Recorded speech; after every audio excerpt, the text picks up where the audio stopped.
Кыямат күнү Аллах Таала 4 нерсени сурамайынча жайыңыздан да жылдырбайт экен. Биринчиси өмүр тууралуу, экинчиси илим, үчүнчүсү дүйнө, төртүнчүсү денең тууралуу.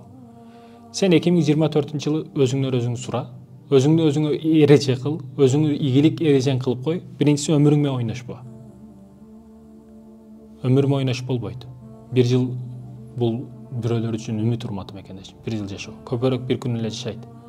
Сен ойноп өткөзүп койгон бир күнүң бирөөнүн бир өмүрү дегени. Өмүрүң менен ойношпо.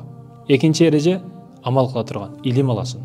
Бир жылда англис тилди үйрөнүп койсоң болот. 11 жылда үйрөнбөдүң, эми 1 жылда үйрөн. Илимге аракет кыласың. Ал эми үчүнчүсү дүйнө. Дүйнө маселесинде аракет кыл, кандай? Эгерде окуй турган болсоң, оку чындап. Иштей турган болсоң, ишиңди кыл, чындап. Ан же окууда, же иште дагы жок, же спортто жок, эч нерседен жок, жашоодон жыйынтыгы жок адам болуп калба. Бир нерседен өзүңдү көрсөтүп кой дүйнөгө. Жөн жүрбө. Ал эми төртүнчүсү денең. Спорт менен машык калтырба.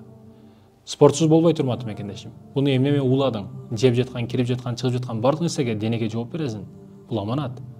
Ошондуктан денесиз болбойт, ден соолуксуз болбойт. Ден соолук болбосун, эч ким карабай коет.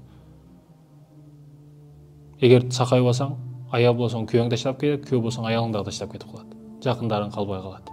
Байкуш энең карап калат сени. Ошондуктан денеңе күй, өзүңдү сүй, ушул нерселерди аткар, ушул жыл амал кыл. Иншалла кийинки жылдары кылышың оңой болот, жеңил болот. Өмүрлүк эрежең болсун.